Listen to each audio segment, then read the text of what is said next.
सवै पुंसां परो धर्मो यतो भक्तिरधोक्षजे अहैतुक्य प्रतिहत ययात्मा संप्रसीदति।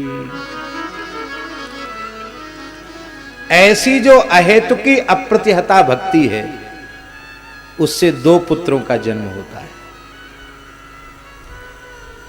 बड़े पुत्र का नाम है ज्ञान और छोटे पुत्र का नाम है वैराग्य। धन्य है ज्ञान। स्वामी जी ज्ञान के भी दो विशेषण दिए हैं, भक्ति के पुत्र ज्ञान के।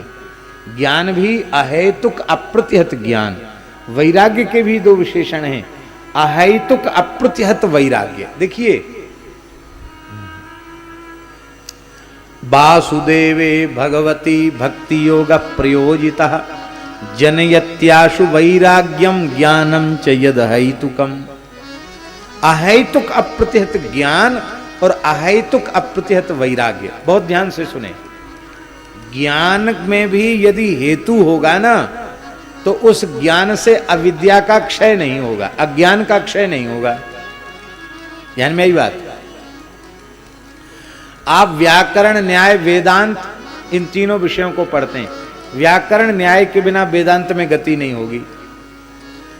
पर आपने व्याकरण न्याय वेदांत इसलिए पढ़ा है कि हम अच्छे वक्ता बन जाएं, अथवा किसी शिक्षण संस्थान में वेदांत विभागाध्यक्ष बन जाएं, किसी विश्वविद्यालय में वेदांत विभाग के प्रवक्ता बन जाएं, तो आपका वह ज्ञानार्जन सहेतुक हो गया। सहेतुक होने से पेट तो भर जाएगा उस ज्ञान से, पर उससे अज्ञान का नाश नहीं होगा, उससे अविद्या का क्षय नहीं होगा।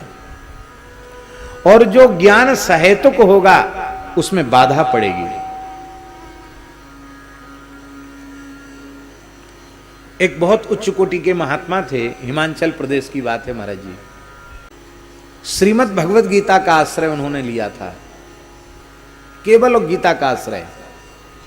नारायण, केवल गीता का आश्रय लेकर के वे साधन में लगे और पर ब्रह्म की अपरोक्षानुभूति को उन्होंने प्राप्त किया। जीवन मुक्त महापुरुष थे। नाम मैं भूल रहा हूं, रमणेती वाले महाराज जी ने उनका नाम बताया था, नाम मुझे विस्मृत हो रहा है। हिमाचल प्रदेश में विराजते थे। तो एक बड़े विद्वान महापुरुष थे स्वामी श्री कृष्णानंद सरस्वती जी महाराज, बड़े अच्छे विद्वान थे। उनकी विरक्तों की मंडली चलती थी और उनकी मंडली में वेदांत के सर्वोच्च ग्रंथ वे ऐसे पढ़ाते थे जैसे पंडितों को सत्यनारायण व्रत कथा याद रहती, ऐसे पढ़ाते थे वो। उनके यहाँ तप और स्वाध्याय में सभी सन्यासी प्रवृत्त रहते थे। अपने समय के भारतवर्ष के सबसे बड़े विद्वान थे वो। तो उनकी विरक्तों की मंडली हिमाचल प्रदेश में उन संत के यहाँ पहुंच गई। उन्होंने सबका आदर किया, सबको वहाँ निवास मिला। तो उन महापुरुष ने देखा, कृष्णानंद जी ने, कि ये इनकी अवस्था बहुत ऊंची है। माने गीता में जो जीवन मुक्त पुरुष के लक्षण कहे गए हैं, गुणातीत पुरुष के लक्षण कहे गए हैं, तत्वज्ञ महापुरुष के लक्षण कहे गए हैं, वे सारे लक्षण में दिख रहे हैं। उनको बड़ा आश्चर्य हुआ कि ये महात्मा ज़्यादा पढ़े लिखे तो समझ में नहीं आते, कि ज़्यादा न्याय व्याकरण वेदांत पढ़ा हो ऐसा तो नहीं लगते। तो इनकी यह ब्राह्मी स्थिति इनको कैसे प्राप्त हुई? तो उन्होंने उनसे पूछा कि स्वामी जी, आपको यह ऊंची अवस्था कैसे मिली? तो उन्होंने कहा कि अरे क्या स्वामी जी, आप बहुत बड़े विद्वान हैं, हम क्या आपको बताएं? नहीं नहीं महाराज, बताना पड़ेगा। तो उन्होंने कहा, ये बताओ कि क्या जिज्ञासु बनकर पूछ रहे हो कि हमारी ज्ञान की थाह लेने के लिए पूछ रहे हो। यदि हमारी बुद्धि और शास्त्र ज्ञान की थाह लेने को पूछ रहे हो तो हम आपके समक्ष निरक्षर भट्टाचार्य हैं, हम कुछ पढ़े लिखे नहीं हैं। और यदि जिज्ञासु बन के पूछ रहे हो तो मैं उत्तर दूं, कहां हम जिज्ञासु बनकर पूछ रहे हैं। भारतवर्ष का इतना बड़ा वेदांत विषय का प्रकांड पंडित मेरे जैसे अनपढ़ से जिज्ञासु बनकर पूछ रहा, बोले हाँ पूछ रहा हूं, मुझे कोई संकोच नहीं, आप बताइए। तो महाराज जी बता रहे थे कि उन्होंने सीधे ही नाम लेकर कहा, कृष्णानंद, श्री और जी और उपाधि कुछ नहीं लगाई, सीधे ही कहा कृष्णानंद, एक बात हम तुमसे पूछते हैं। तुम जिज्ञासु बनकर पूछ रहे हो ना, जिस समय तुमने वेदांत विषय पढ़ना आरंभ किया उससे तुम्हारे चित्त की वासना क्या थी? ईमानदारी से बताना।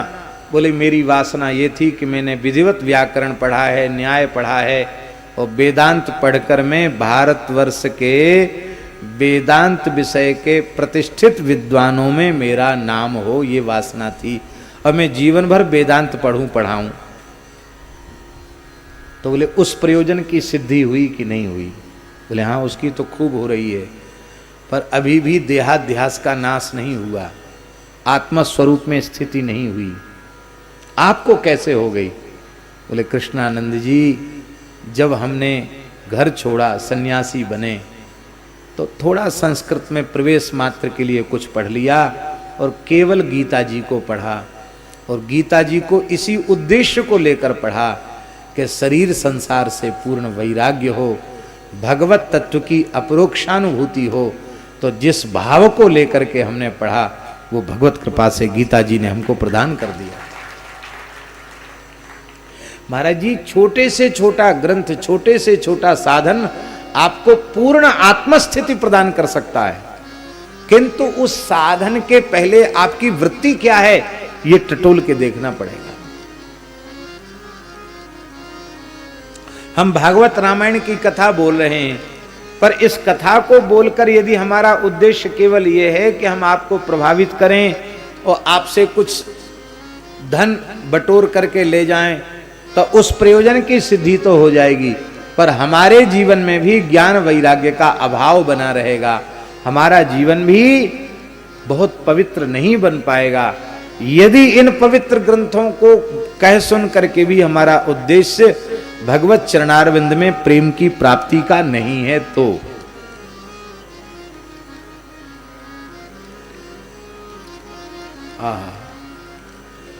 इसी तरह से वैराग्य है। वैराग्य में भी हेतु नहीं चाहिए। हेतु माने कामना। महाराज जी, हमें पूर्ण वैराग्य हो गया संसार से, अब तो हमको जल्दी से साधु सन्यासी बना दीजिए। महात्मा सरल होते हैं, चलो बच्चा कुछ दिन रहो पास में, ब्रह्मचारी रूप में रहो, बाद में देखेंगे। देख लिया, चलो सन्यासी बना दिया, महात्मा बना दिया। अब वो वैराग्य कोई वैसे नहीं हुआ था। वो तो घर में असुविधा थी, बढ़िया निवास नहीं था, बढ़िया भोजन नहीं था, कपड़ा नहीं था। यहाँ बहुत अच्छा है, इसको बढ़िया सुंदर मिल रहा है। और हो सकता कुछ दिन सेवा करते करते गुरुजी कहें चलो तुम ही चद्दर ओढ़ लो, तुम ही मठाधीश बन जाओ, तुम्हारा ही पट्टाभिषेक हो जाए। तो अब यदि ये वासना भीतर से है कि हम साधु बन जाएंगे तो हमको मठ मिल जाएगा, मंदिर मिल जाएगा, हमारी मान बड़ाई प्रतिष्ठा हो जाएगी, तो भैया विरक्त होने के बाद ये सब चीज तो मिल जाएगी, लेकिन उस वैराग्य से आपका कोई कल्याण होगा नहीं। वैराग्य में भी हेतु नहीं, संसार का हेतु नहीं। और ऐसा जो अहेतुक वैराग्य है, वो वैराग्य चाहे जिस परिस्थिति में आप रह जाइए, वो वैराग्य आपका कभी भी कमजोर नहीं पड़ेगा। आपका वैराग्य सदा सर्वदा एक जैसा रहेगा। अहेतु की भक्ति, निष्काम भक्ति, जिससे भगवान में प्रेम हो जाए, उसी को परम धर्म कहते हैं। ऐसी परम धर्म स्वरूपा जो भक्ति है, अहेतु की अप्रतिहता भक्ति, उससे अहेतुक अप्रतिहत ज्ञान और अहेतुक अप्रतिहत वैराग्य प्रकट होता है। और फिर मरने के बाद मुक्ति नहीं, ये प्राप्त होते ही जीवन मुक्ति हो जाती है, जीते जी मुक्ति हो जाती है।